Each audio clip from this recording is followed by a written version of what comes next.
Hey guys, welcome back to my channel. So in this video, we're going to see question set number 39. This video is related to the DBMS question series. So throughout this question series, we studied from question set number 1 to uh, now we are going to study question set number 39. So we are going to study 50 question sets. That means there is only 11 more question sets to be studied. So if you didn't watch this question set, you can watch all the question set in the particular playlist. So let's go to the question set number 39. So this is the question set they have given us. So if you see in the previous videos from question set number 31 to 38, we all the question sets are related to a main question. So but this question is different, and the way we want to answer to these questions are also different.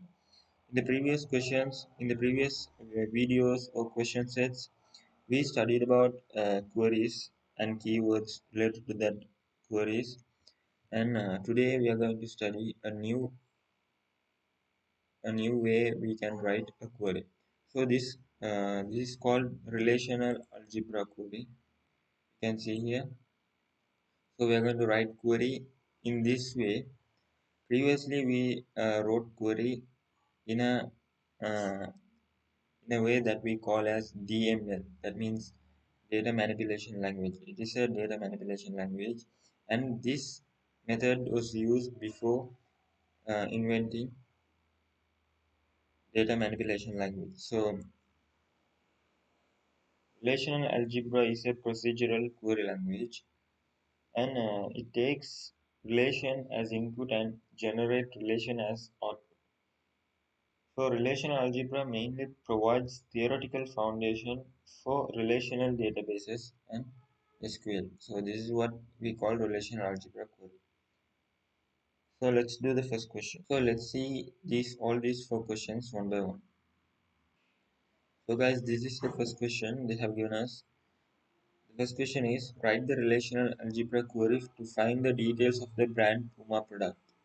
Use brand ID as 4.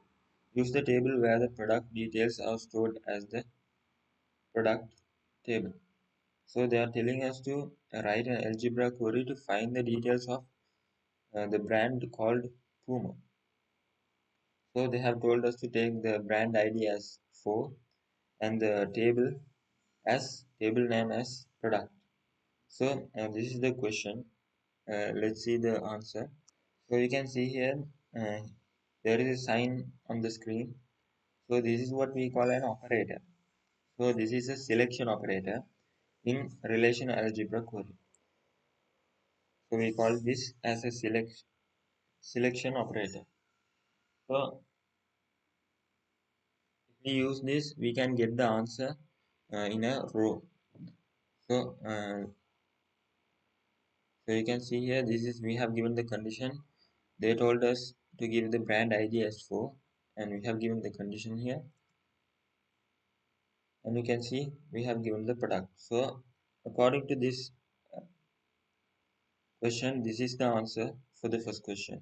And if you see the pattern that we wrote the answer, for all the relational algebra query, there is a pattern to answer the question.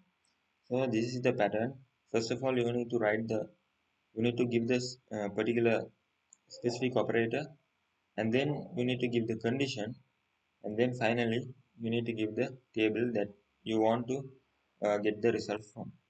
So this is the answer for the first question, and this is the second question that we need to see. So guys, this is the question number 2.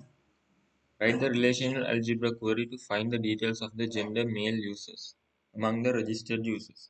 To do this, use 1 as the gender ID.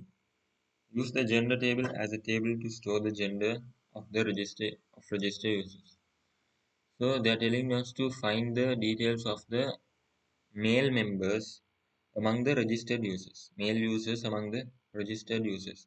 So we need to write a query using the relational algebra query, and then they have given condition as we need to take the gender ID as 1 for the male users, and after that they have given the table name as gender.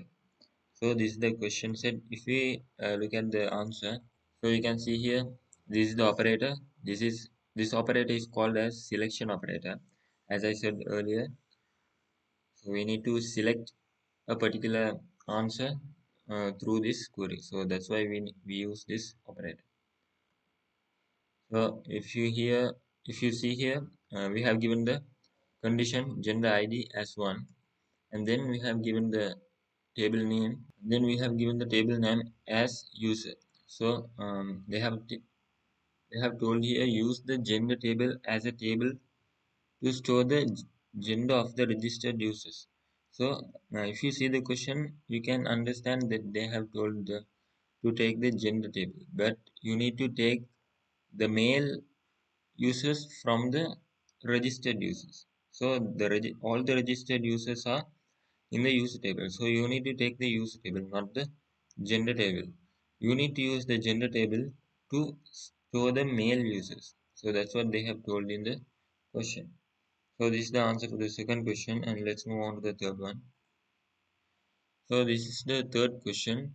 Write the relational algebra query to find the details of the registered users. Gender, male, user type, employees. To do this, use 1 as the gender ID, use 1 as user type ID, use the table stored by registered users as a user.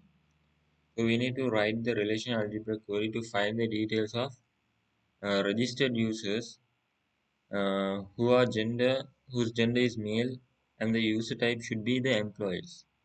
So they are telling us to take the gender ID 1 uh, for male, gender ID as 1 for male, and the user type ID as 1 for employees. So and then they are telling us to take the table name as user. So this is the question, and if we see the query, we have given the selection operator here, and then we have given the condition um, as they have given in the question. So the gender ID is equal to 1 and the user type ID is equal to 1. And then finally we have given the table name. So this is the answer for the third question. And this is the relational algebra query for the third question. So let's move on to the last and final question. Write the relational algebra query to find details about products whose brand is DSI and Bata. To do this, use 1 as the ID of the DSI brand and 2 as the ID of the Bata brand. Use the product details stored as the product table. So in this question, they are telling us to find out the product details whose brand is DSI and Bata. And then they are telling us to take number 1 as the ID of the DSI, and number 2 as the ID of Bata. So those two are conditions, and then they are telling us to write a relational algebra query using these conditions they have given in the question. So if we see the query, so we are going to select the answer. So we have used the selection operator, and then we have given the condition. So if you see the condition, the brand ID is equal to 1 comma 2.